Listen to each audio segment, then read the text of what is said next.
স্বাগত চ্যানেল 24 এর স্বাস্থ্য বিষয়ক নিয়মিত আয়োজন হেলথ ফর লাইফ অনুষ্ঠানে পাওয়ার্ড বাই টিউ ফার্মাসিউটিক্যালস লিমিটেড এবং সাথে আছি আমি ডাক্তার অর্থি চক্রীফ। দর্শক, আমাদের নিয়মিত আয়োজনের আজকের পর্বে আমরা আলোচনা করব গর্ভবতী মায়েদের হৃদরোগ নিয়ে এবং এ বিষয়ে বিস্তারিত আলোচনায় স্টুডিওতে আমাদের সাথে উপস্থিত আছেন ডাক্তার আপম সোহরাবুজ্জামান, যিনি senior consultant cardiology ল্যাবেট cardiac hospital. Sir, স্বাগত আমাদের আজকের আয়োজনে। আপনাকেও ধন্যবাদ। স্যার, সন্তানের মা হতে চাওয়া প্রত্যেকটি নারীর তার জীবনের একটি ঐকান্তিক বাসনা। তবে একজন নারী যদি হৃদরোগে আক্রান্ত হয়ে থাকে সেক্ষেত্রে গর্ভবতী হওয়ায় কি কোনো নিষেধাজ্ঞা রয়েছে? আপনাকে ধন্যবাদ। আমরা এই বিষয়টা দুইভাবে আলোচনা করতে পারি। একটি হলো যে মায়ের হৃদরোগ আছে তিনি গর্ভবতী হতে পারেন কিনা, গর্ভবতী হলে তাকে কি কি সাবধানতা অবলম্বন করতে হবে এবং গর্ভবতী হওয়ার পরে গর্ভধারণের পরে তার কি কি জটিলতা হতে পারে সে সম্পর্কে তাকে সচেতন হতে হবে এবং এমন কোনো হৃদরোগ আছে কি না যেখানে একজন নারীর গর্ভধারণ নিষিদ্ধ। দ্বিতীয়ভাবে আমরা আরেকটা বিষয় আলোচনা করতে পারি যে গর্ভধারণের ফলে মায়ের হৃদরোগ হতে পারে কিনা। হ্যাঁ, এই দুটো বিষয় যদি আমরা আলোচনা করি তাহলে প্রথমটায় আমরা যাই যে বেশিরভাগ হৃদরোগে নিয়ে, বিশেষ করে জন্মগত হৃদরোগ নিয়ে বেশিরভাগ নারী মা হতে পারেন, গর্ভধারণ করতে পারেন। আচ্ছা, এখন এটা আবার দুইভাবে আলোচনা করতে পারি যে একজন শিশুর, মেয়ে শিশুর হৃদরোগ ছিল, জন্মগত হৃদরোগ ছিল, কিন্তু সেটা নিরাময় চিকিৎসা করা হয়েছে এবং সে এখন মোটামুটি সুস্থ সবল নারী। তার পক্ষে গর্ভধারণ করা বেশ সহজ। একটি স্বাভাবিক সুস্থ মায়ের মতোই সেও গর্ভধারণ করতে পারে। কোনো কারণে যেহেতু আমাদের দেশটা এখন চিকিৎসা এত সহজলভ্য নয়, সব জায়গায় নয়, তা কিছু কিছু নারী শিশু মেয়ে বড় হয়ে যায়, হৃদরোগ ধরা পড়ে না, যদিও সেটা জন্মগত হৃদরোগ। এদের জন্য একটু ঝুঁকির ব্যাপার থাকে। সবচেয়ে বেশি যেটা ঝুঁকির সেটি হলো, ডাক্তারি ভাষায় বলি আমরা ইংরেজিতে প্রাইমারি পালমোনারি হাইপারটেনশন, অর্থাৎ ফুসফুসের রক্তচাপ বেড়ে যাওয়া কোনো কারণ ছাড়াই। এই নারীদের গর্ভধারণ করা খুবই ঝুঁকিপূর্ণ।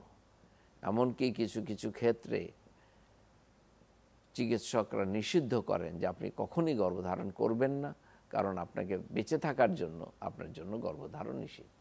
আচ্ছা আচ্ছা। কিছু জন্মগত হৃদরোগ আছে যেগুলো চিকিৎসা না করলে এই ফুসফুসের রক্তচাপ বেড়ে যায়। আচ্ছা, চিকিৎসা করা হয়নি, যে কোনোভাবেই হোক চিকিৎসা করা হয়নি, তাদের জন্য এটাও একটি চরম বিপদের লক্ষণ। কিছু কিছু হৃদরোগ আছে শিশু অবস্থায়, যার রিউম্যাটিক ফিভার হয়েছিল। আপনারা বাতজ্বর সম্বন্ধে এখন বাংলাদেশের মানুষ অনেকটাই সচেতন। বাতজ্বরের ফলে তার হৃদয়ের কপাটিকার রোগ হয়ে যায়। এখন সেই রকম অবস্থায় বেশিরভাগ ক্ষেত্রেই মা গর্ভধারণ করতে পারেন এবং গর্ভধারণ অবস্থায়ও কিছু কপাটিকার রোগ আছে, আমরা চিকিৎসা করে দিতে পারি। আচ্ছা, যেমন আমাদের ডাক্তারি ভাষায় বলে মাইট্রাল স্টেনোসিস। মা জানতেনই না যে তার মাইট্রাল স্টেনোসিস আছে, কিন্তু গর্ভধারণ করে ফেলেছেন এবং তার গর্ভের সন্তান অথবা তার মৃত্যু ঝুঁকি রয়েছে। এরকম অবস্থায় ওই গর্ভধারণ অবস্থায় এই চিকিৎসা করা সম্ভব। আমরা বলি, ডাক্তারি ভাষায় বলে মাইট্রাল ভালভুলোপ্লাস্টি। এটা করা সম্ভব। বাংলাদেশে অনেক হসপিটালে হৃদরোগ বিশেষজ্ঞরা করে থাকেন। এখন এই প্রাইমারি পালমোনারি হাইপারটেনশন, এই রোগটার চিকিৎসা খুব বাস্তবসম্মত, খুব ভালো চিকিৎসা এখনো পৃথিবীতে নাই। যেটা আছে সেটাও খুব ব্যয়বহুল এবং খুব জটিল। এবং এই জন্যই আমরা বলি, আমাদের সমস্ত জায়গায় প্রচারও হয়, স্বাস্থ্য অধিদপ্তর থেকে প্রচারও করা হয়, সরকারি বেসরকারি পর্যায়েও প্রচার করা হয় যে আপনি গর্ভধারণ করলে নিকটস্থ স্বাস্থ্যকেন্দ্রে যান এবং নিয়মিত চেকআপ করা। হ্যাঁ, নিয়মিত আপনি ডাক্তারের পর্যবেক্ষণে যান, থাকেন। সেখানে ডাক্তার আপনার রক্তচাপ মাপবে, পেশাব পরীক্ষা করবে, রক্তে চিনি আছে কিনা সেটাও দেখবে, অর্থাৎ আপনার ডায়াবেটিস হলো কিনা দেখবে। এটা করে প্রাথমিক অবস্থায় ধরতে পারলে এবং এর চিকিৎসা করলে ভালো থাকে। সবচেয়ে ভালো দিকটা হলো যে এই যে যাদের ডায়াবেটিস হয় গর্ভধারণের পরে বা গর্ভধারণের ফলে উচ্চ রক্তচাপ হয়, এটা গর্ভধারণ শেষ হয়ে গেলে, বাচ্চা হয়ে গেলে এটা আস্তে আস্তে আবার নিরাময়ও হয়ে আগের অবস্থায় ফিরে যায়। কিছু মা আছেন যারা আর কখনোই ফিরতে পারেন না, আচ্ছা। তাদেরকে চিকিৎসাটা চালিয়ে যেতে হয়। এবং গর্ভধারণের ফলে যে রোগের হৃদয়ের কার্যক্ষমতা কমে যায়, এটাও আবার ধীরে ধীরে পূর্বাবস্থায় ফিরিয়ে নেওয়া যায়। তবে সেজন্য চিকিৎসার প্রয়োজন হয়, চিকিৎসার ফলে সেটা ফিরে যায়। স্যার, এই যে বলছেন গর্ভধারণের সাথে হৃদয়ের কার্যক্ষমতা কমে যাওয়ার একটি বিষয় রয়েছে, স্যার কি কারণে হৃদয়ের কার্যক্ষমতা কমে যাচ্ছে? এটা কারণটা আমরা সঠিকভাবে জানি না, তবে মনে করা হয় যে গর্ভধারণের ফলে শরীরের, একটা নারীর শরীরে যে পরিবর্তনটা হয়, ভিতরে ইমিউনোলজিক্যাল পরিবর্তন হয়, সেই ইমিউনোলজিক্যাল পরিবর্তনের ফলে এই হৃদয়ের যে মাংসপেশি আছে সেখানে ক্ষতিগ্রস্ত হয় এবং ক্ষতিগ্রস্ত হওয়ার পরে মাংসপেশিটা দুর্বল হয়ে পড়ে। তো একজন মা কি করে বুঝবেন মাংসপেশি দুর্বল হয়ে যাচ্ছে কিনা? না, সেই জন্য বলা হয় যে গর্ভধারণের ফলে আপনি নিয়মিত চিকিৎসায় যান, আচ্ছা, নিয়মিত পর্যবেক্ষণ থাকুন। মানে এই 9 মাস, এই 9 মাস মাস আপনি নিয়মিত পর্যবেক্ষণে থাকুন। আপনার চিকিৎসকই বুঝতে পারবেন, তিনি হৃদরোগ, এই স্ত্রীরোগ বিশেষজ্ঞ বুঝতে পারবেন যে আপনার এই হৃদয়ের রোগের বা হৃদয়ের কার্যক্ষমতা হয়তো কমে যাচ্ছে, আপনাকে তিনি হৃদরোগ বিশেষজ্ঞের কাছে পাঠাবেন। নিশ্চয়ই স্যার, এই বিষয়ে আমরা আরো বিস্তারিত জানবো, তবে সময় হয়েছে একটি ছোট্ট বিরতি নেবার। প্রিয় দর্শক, চ্যানেল 24 এর নিয়মিত আয়োজন হেলথ ফর লাইফ অনুষ্ঠান থেকে নিচ্ছি ছোট্ট একটি বিরতি, সাথেই থাকুন।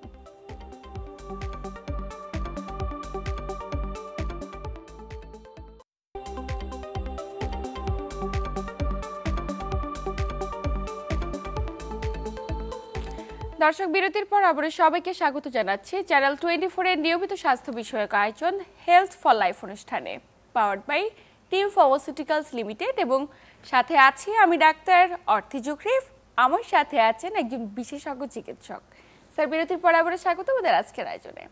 বিরতির আগে আমরা কথা বলছিলাম যে গর্ভবতী হবার পরে একজন মায়ের হঠাৎ করে হৃদয়ের কার্যক্ষমতা কমে যায় এবং যেটার কারণ আমরা এখন পর্যন্ত সুনির্দিষ্টভাবে আইডেন্টিফাই করতে পারিনি।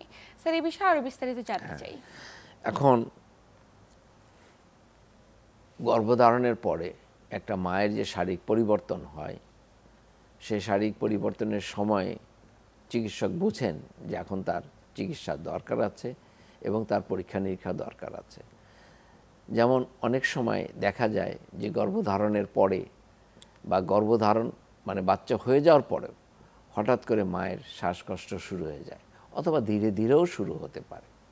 তখনই তিনি যদি চিকিৎসকের কাছে যান, পরামর্শ নেন যে আমি তো ভালোই ছিলাম, কেন এরকম হলো, তখন চিকিৎসক বের করতে পারেন যে হ্যাঁ আপনার হৃদয়ের কার্যক্ষমতা কমে যাচ্ছে এবং এটা আপনার গর্ভধারণের ফলেই হয়েছে, এবং আপনি যদি ভালোভাবে আমরা চেষ্টা করতে পারি চিকিৎসক এবং রোগী যে আপনি নিয়মিত ওষুধ সেবন করেন, বিশ্রামে থাকেন, হয়তো এটা আবার পূর্বাবস্থায় ফিরে যাবে, এবং বেশিরভাগ ক্ষেত্রে পূর্বাবস্থায় ফিরে যায়। এবং আস্তে আস্তে যদি ধরি হৃদয়ের কার্যক্ষমতা কমে গেছে, সুস্থ স্বাভাবিক মানুষের চাইতে অর্ধেক হয়ে গেছে ধরেন, তাহলেও সেটা একদম পূর্ব অবস্থায় ফিরে যায়, একদম নর্মাল হয়ে যায়, একদম স্বাভাবিক অবস্থায় ফিরে যায়, অর্থাৎ তার গর্ভধারণের আগে যে অবস্থায় উনি ছিলেন সে অবস্থায় ফিরিয়ে নেওয়া যায়। কিন্তু সেজন্য চিকিৎসার প্রয়োজন হয়। চিকিৎসক সেটা নির্ধারণ করেন কিভাবে চিকিৎসা করবেন, ধাপে ধাপে চিকিৎসা করা হয় এবং দেখে দেখে ঠিক করা হয়। দ্বিতীয়ত কথা হলো যে এই যে গর্ভধারণের ফলে উচ্চ রক্তচাপ কিংবা ডায়াবেটিস কিংবা কার্ডিওমায়োপ্যাথি যেটাই হোক, এটা পরবর্তী গর্ভধারণের সময় এটা আবার ফিরে আসে। আচ্ছা, এইটা হলো মুশকিল। একদমই। যে দ্বিতীয়বার উনি যখন গর্ভধারণ করবেন দেখা যাবে যে উনি সুস্থ হয়ে গিয়েছিলেন কিন্তু আবার ফিরে আসছে, আবার এই তিনটাই দেখা যাচ্ছে। সেইটা খুব মারাত্মক হয়। তথাপিও ডায়াবেটিস রোগটাকে নিয়ন্ত্রণ করা যায়, উচ্চ রক্তচাপকেও নিয়ন্ত্রণ করে ফিরিয়ে আনা যায়, কিন্তু কার্ডিওমায়োপ্যাথি প্রথমবার ফিরে আসলেও হয়তো দ্বিতীয়বার আর পরিপূর্ণ ফিরে আসে না। সেজন্য সাধারণত পরামর্শ হয়, ডাক্তার আমরা চিকিৎসায় পরামর্শ দিয়ে থাকি যে মা দ্বিতীয়বার একটি সন্তান আপনার আছে, দ্বিতীয়বার আর সন্তান নেওয়ার কথা চিন্তা করবেন না। আচ্ছা, তারপরও কেউ কেউ হয়ে যায় অসাবধানতাবশত, তখন একটু জটিল ঝুঁকি হয়ে পরিস্থিতির যায়। সৃষ্টি হয়। নিশ্চয়ই স্যার। সুতরাং মায়েদের প্রতি আমার অনুরোধ থাকবে, পরিবারের প্রতি আমার অনুরোধ থাকবে, একটি গর্ভবতী মায়ের গর্ভধারণের আগেও তার শারীরিক পরীক্ষা করে নেন। শিশুর জন্মের সাথে সাথে তার কোনো জন্মগত হৃদরোগ আছে কি না সেটার পরীক্ষা করে নেন, এবং একটি নারী কন্যা শিশু বড় হয়ে যখন বিবাহিত হচ্ছেন তখনও তার যত্ন নেন, এবং গর্ভধারণের আগে পরীক্ষা করে নেন যে তার শরীর সুস্থ আছে, গর্ভধারণে সক্ষম, এবং গর্ভধারণের পরে নিয়মিত চিকিৎসকের তত্ত্বাবধানে এই 9টি মাস থাকুন। এটাই সকলের কাছে আমার আবেদন। নিশ্চয়ই স্যার। এই যে কার্ডিওমায়োপ্যাথি নিয়ে আমরা কথা বলছি, যারা আক্রান্ত হয়ে গেছে তাদেরকে কার্ডিওমায়োপ্যাথিতে দীর্ঘদিন ওষুধ খেতে হয়, মানে পুরো প্রেগন্যান্সি পিরিয়ডে, এবং এই ওষুধগুলো আসলে নিয়মিত খাবার কোনো বিষয় রয়েছে কিনা? হ্যাঁ, এখন হয় কি কার্ডিওমায়োপ্যাথি জিনিসটা হলে এরকম যে যখন ধরা পড়ে যে হ্যাঁ তার হৃদয়ের কার্যক্ষমতা কমে যাচ্ছে, তখন থেকে চিকিৎসা শুরু করা উচিত। আচ্ছা, আমরা শুরুও করি তাই, এবং যতক্ষণ সে ভালো না হচ্ছে, যতক্ষণ তার হৃদয়ের কার্যক্ষমতা পূর্ব অবস্থায় ফিরে যাচ্ছে ততক্ষণ এই চিকিৎসা চালিয়ে যেতে হয়।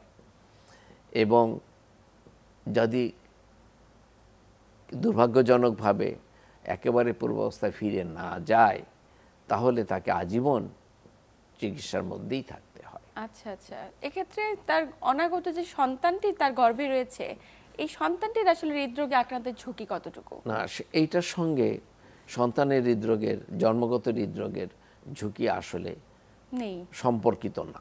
আচ্ছা, এটা তার মানে মায়েরই রোগ। সন্তানটি সুস্থভাবে হবে, হ্যাঁ, কিন্তু বাচ্চাটি মাটি হয়তো, শিশুটি হয়তো সুস্থভাবেই জন্মগ্রহণ মাটি করে। হয় সুস্থ হয়ে যাবে, আদারওয়াইজ ক্যারি করবে বিষয়টি। বিষয় মা, বেশিরভাগ মাই হলো এই কার্ডিওমায়োপ্যাথি থেকে পূর্বাবস্থায় ফিরে যান, পরিত্রাণ সুস্থ পেয়ে হয়ে যান। যান। কিছু দুর্ভাগ্যজনকভাবে কিছু মা যেতে পারেন না, তার ওই হৃদয়ের কার্যক্ষমতা কম থাকে এবং তাকে চিকিৎসা চালিয়ে যেতে হয়। নিশ্চয়ই স্যার। আরেকটি বিষয় এক্ষেত্রে বলতে চাই, উচ্চ রক্তচাপ। উচ্চ রক্তচাপের সাথে গর্ভবতী মায়েদের তো প্রি এক্লাম্পসিয়া এক্লাম্পসিয়ার একটি সম্পৃক্ততা রয়েছে, কিন্তু আপনি বলছিলেন উচ্চ রক্তচাপকে যদি নিয়ন্ত্রণে না রাখা যায় তাহলে হৃদরোগে আক্রান্তের একটি ঝুঁকি রয়েছে, গর্ভাবস্থায় বিশেষ করে। না, এই কথাটা এরকম যে একটি মায়ের যার উচ্চ রক্তচাপ আছে সে গর্ভধারণ করতে পারে কিনা। হ্যাঁ, গর্ভধারণ করতে পারে। উচ্চ রক্তচাপ, সে সময় উচ্চ রক্তচাপটা নিয়ন্ত্রণে রাখা গুরুত্বপূর্ণ, কারণ উচ্চ রক্তচাপ নিয়ন্ত্রণে না রাখতে পারলে ওই গর্ভাবস্থায় শিশু মৃত্যুর হার বেড়ে যায়। আচ্ছা, সেটা রাখা সম্ভব, বেশিরভাগ ক্ষেত্রেই রাখা যায়, দুর্ভাগ্যজনকভাবে কিছু কিছু ক্ষেত্রে পারা যায় না। আর গর্ভধারণজনিত যে উচ্চ রক্তচাপ হয় সেটারও চিকিৎসা দরকার হয়। যখন তিনি মা চিকিৎসকের কাছে পরামর্শ নিতে যান সবসময় গর্ভধারণের পর থেকে, তখন চিকিৎসক রক্তচাপ মাপেন, সবসময় দেখেন তাকে। ওই বিভিন্ন তারিখে যখন মা যান তখন তার দেখা হয়। যখন ধরা পড়ে যে হ্যাঁ রক্তচাপ বেড়ে যাচ্ছে, প্রাথমিক অবস্থায় চিকিৎসা শুরু করে দিতে হয়। কেন, মায়ের যেরকম ক্ষতির সম্ভাবনা আছে রক্তচাপ নিয়ন্ত্রণে না রাখতে পারলে